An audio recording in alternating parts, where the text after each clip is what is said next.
Sekarang saya sedang berada di daerah Tubarusa. Assalamualaikum warahmatullahi wabarakatuh.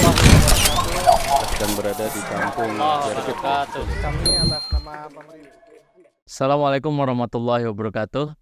Alhamdulillah wassalatu wassalamu ala rasulillah ma ba'du. Pemirsa San TV yang dirahmati Allah Subhanahu wa taala. Kita sekarang sudah berada di bulan Dzulqa'dah. Dan insyaallah di bulan mendatang kita bertemu dengan Dzulhijjah. Tentu yang dinantikan adalah hari raya Idul Adha. Nah, di sana ada event kurban. Dan tentu saja event kurban itu banyak peristiwa unik ya Bang ya. Betul. Ada peristiwa kadang sapi kabur, ya kan? Goloknya kabur, maksudnya goloknya itu nggak mempan-mempan. Nah, kita di sini akan membahas terkait safety. Kalau kita di perusahaan kan, safety, wah pasti dong, safety first ya kan? Ya. Tapi kadang-kadang nih di acara kurban atau perhelatan kurban kadang ya cetek lah, nggak usah lah. Nah, kita akan bahas nih dengan Bang Soleh dari tim Juleha Bekasi Siraya. Sebetulnya safety di kurban itu penting nggak sih gitu loh? Ya, mungkin kita langsung saja dengerin beliau. Bang, safety saat kita kurban itu penting nggak? Ya, silakan Bang. Ya, Assalamualaikum warahmatullahi wabarakatuh. Salam. Kalau bicara safety, saya pikir bukan hanya di dunia penyembelihan ya. Di semua aktivitas kita dituntut untuk selalu safety. Betul. Entah itu, pokoknya di semua aktivitas. Kita mau berangkat kerja, naik motor pun selalu di kandungan kita harus safety, pakai helm. Betul. Ya kan? Terus saat kita di toilet, kita harus safety, pakai sepatu yang nggak licin supaya nggak jatuh. Nah, begitu juga di dunia penyembelihan. Kalau di dunia penyembelihan itu ada beberapa yang sangat dianjurkan dan hampir, kalau kata saya bilang itu hampir diwajibkan, itu safety penyembelihan, terutama saat kita handling dengan hewan kurban.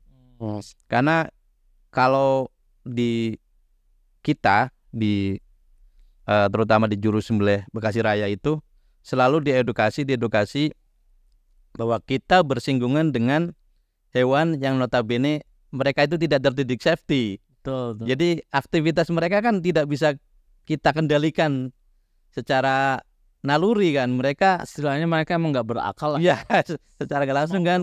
Gitu. Mau dia kan, Ya. dia pengen ngapain juga terserah dia. Nah, kita sebagai manusia yang udah dikasih akal kan, dianugerahi akal oleh Allah itu, nah gimana kita memitigasi resiko terkait dengan safety yang dibutuhkan di dunia penyembelihan. Nah, yang pertama itu adalah terkait untuk handling sapi. Handling sapi itu kita bersinggungan dengan hewan yang beratnya rata-rata di atas 250 kilo. Ya, itu pasti punya beban yang cukup berat. Kita bicara motor, kalau kita kelindes motor aja udah lumayan sakit. Lumayan lah Bang. Iya kan? Mas sakit pasti. Iya, kelindes motor dengan berat sekitar 200 kiloan motor kan, 150, kita udah sakit. Apalagi kita diinjek sama sapi dengan berat 300 kilo dan dia punya ujung kuku. Betul. Tulang. Itu kalau kena kaki ya subhanallah. Ya kan? Lumayan berapa jahitan lah ya. Iya, itu lumayan. Satu.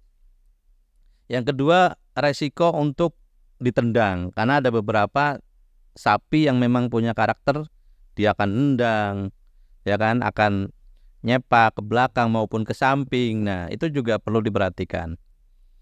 Nah, di kita syarat utama untuk proses handling yang pertama itu adalah seperti ini. Kita menggunakan sepatu boot safety. Ya. Ini adalah perangkat wajib bagi seorang handling.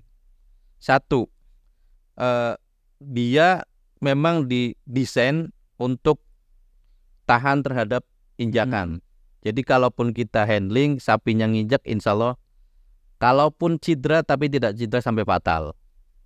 Ya. Dan harus ini ya Bang ya. Kalau di perusahaan kan biasanya tanpa ada ini ya.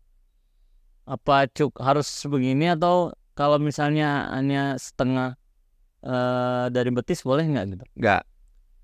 Sapi itu dia nendang biasanya bisa nginjek bisa nendang.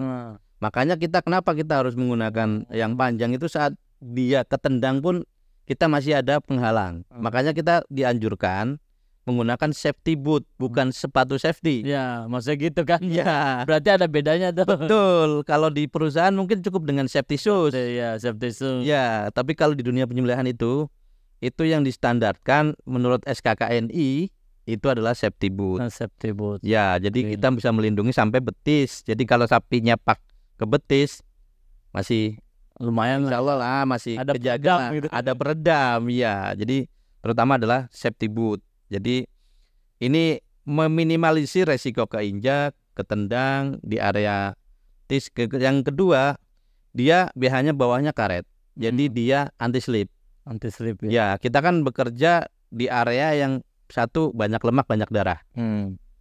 Kalau kita pakai sepatu yang memang tidak comfort terhadap area itu, kan kita licin, di situ banyak bilah, banyak benda tajam, resiko terjatuh. Betul. Itu akan sangat-sangat fatal akibatnya. Makanya safety boot ini akan sangat cocok di dunia penyembelihan terkait dengan satu, dia antisipasi terinjak atau ketendang. Yang kedua adalah dia anti slip. Ya, jadi seperti itu. Berikutnya apa nih Bang nih, kita punya alat nih, contoh alat peraga.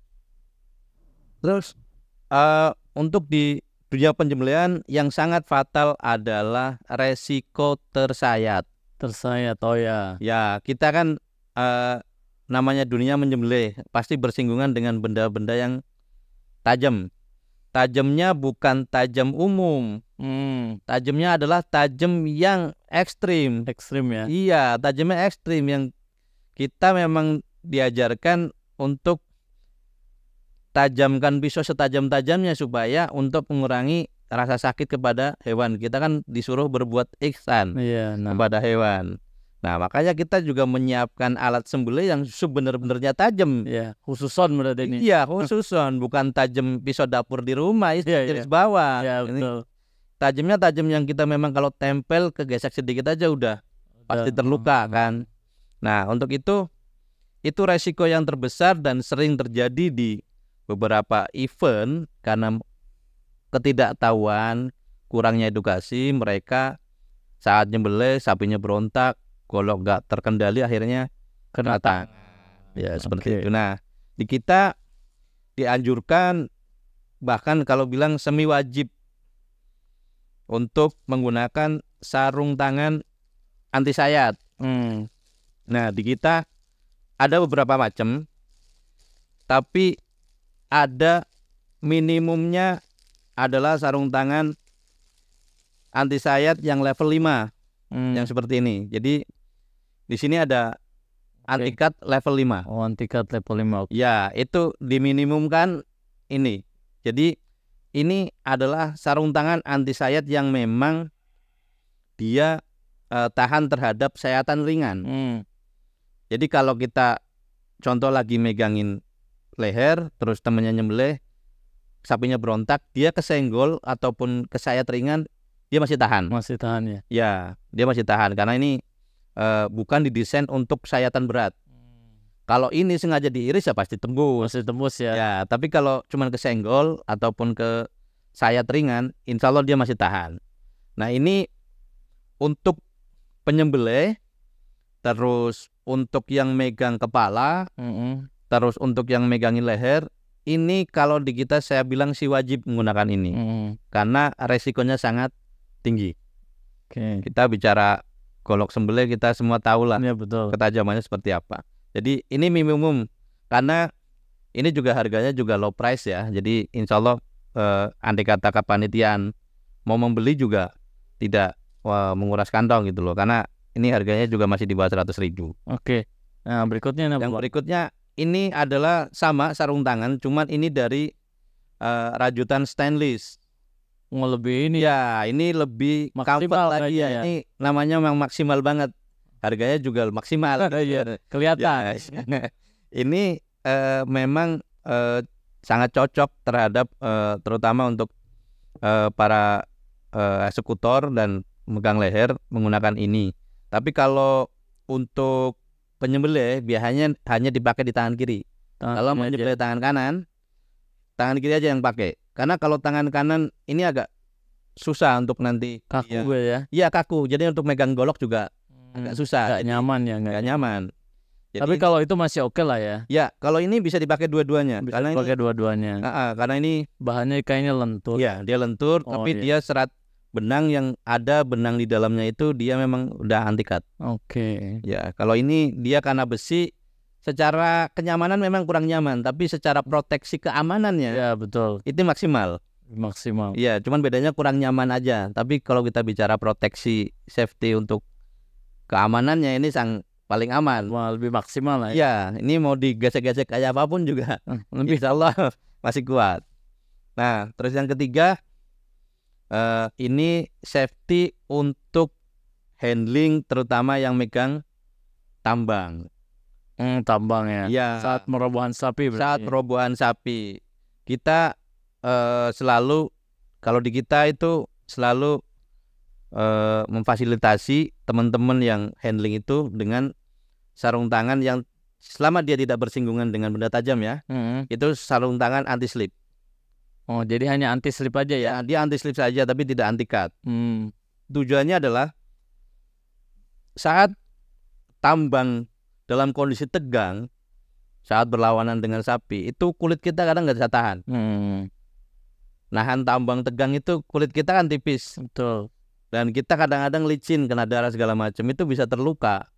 Dan itu resikonya kalau kita lepas, sapinya lepas, Iya. itu akan juga berbahaya bagi Tambah resiko lagi ya. resiko lagi. Jadinya makanya diwajibkan kalau untuk seorang handling yang megang tambang itu menggunakan sarung tangan anti slip. Dia itu lebih empuk dan karena ini karet, jadi dia itu akan lebih keset nahannya.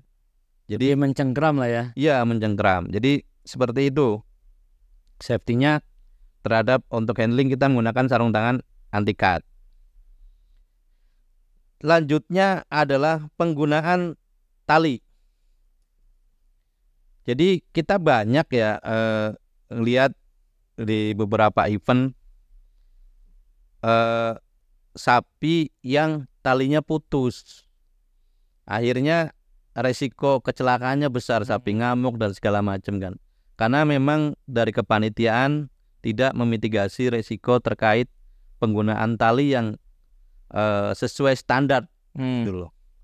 Sebenarnya kita nggak mewajibkan harus pakai tali merek ini enggak, tapi setidaknya kita tahu bahwa tali itu punya kekuatan tegang itu berapa. Nah, dari teman-teman di Juleha Bekasi Raya kita udah berapa kali menggunakan bermacam-macam tali. Tapi sampai saat ini yang tali yang masih tahan terhadap ini adalah tali yang seperti ini. Ini tali karmantel. Tali yang biasa digunakan teman-teman itu buat panjat tebing ya. Ya.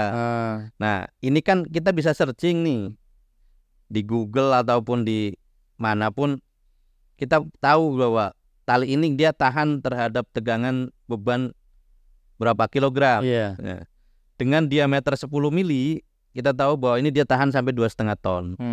Jadi ini recommended untuk tambahan tali buat teman-teman saat handling. Jadi saat itu sapi kalaupun dia tali bawaannya itu putus, kita udah bisa ada backup tali, jadi dia tidak sampai lari-lari ataupun keluar dari area penyembelihan. Ini kita kira kita butuh berapa meter Bang untuk tali kayak gini? Tali kayak gini kita sebenarnya butuh hanya untuk tali tambahan. Nah kalau kita di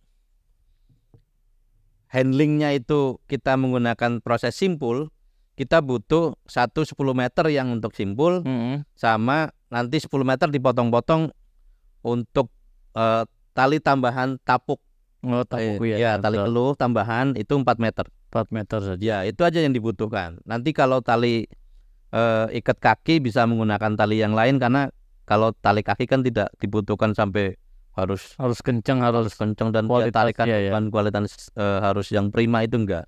Tapi kalau ini adalah yang memang nantinya dia akan bersinggungan langsung dengan tarikan sapi, jadinya dibutuhkan yang kekuatan yang prima. Oke. Jadi seperti itu. Dan terakhir kita dianjurkan terutama untuk eksekutor menggunakan Google ya, kacamata safety. Tujuannya adalah untuk mengurangi resiko cipratan darah masuk ke dalam mata. Oh gitu ya. Ya, karena kita tahu darah itu kan penuh bakteri ya. Betul. Bakteri, jadi kalau motong nyiprat ke mata, kondisinya kita juga lagi kondisi motong, mata udah perih, kita nggak bisa mengantisipasi mata kita kena darah perih, akhirnya kita juga megang golok nggak bisa Betul. mengendalikan, Nggak maksimal nggak maksimal. Jadi kita dianjurkan untuk menggunakan kacamata. Oh. Jadi seperti itu, Bang. Oke Bang, tadi penjelasannya lumayan dan detail juga nih. Saya pun jadi banyak tambahan lah ilmu ya Bang. Ya. Dan ternyata memang dari segi safety itu banyak abai. Kita terutama tadi kan mungkin sarung tangan, mungkin tali juga mungkin ngasal ya kan. Ya. Nah ternyata dari safety tersebut tentu yang kita harapkan ya safety hewannya, safety orangnya ya kan. Betul. Jangan sampai kita salah satu ada yang jadi korban nih kan. Di beberapa event kadang sapinya korban, orangnya korban ya kan. Maka diharapkan pemirsa Hasan TV dengan adanya edukasi safety ini, beberapa alat sudah ditampilkan, mungkin kita bisa memaksimalkan sebagai bentuk ikhtiar kita agar betul-betul kurban ini terlaksana dengan sesuai syariat tentu saja, dan juga safety bagi kita semua. Mungkin itu saja Bang ya. Ya. Dan kita cukupkan di edukasi kali ini, di info kita terkait safety di prosesi kurban. Mudah-mudahan bisa bermanfaat untuk kaum muslimin. Kita tutup dengan doa kafaratul majelis. Subhanakallahumma wa bihamdika asyhadu an la ilaha illa anta astaghfiruka wa atubu ilaik. Billahi taufiq wal hidayah. Assalamualaikum warahmatullahi wabarakatuh.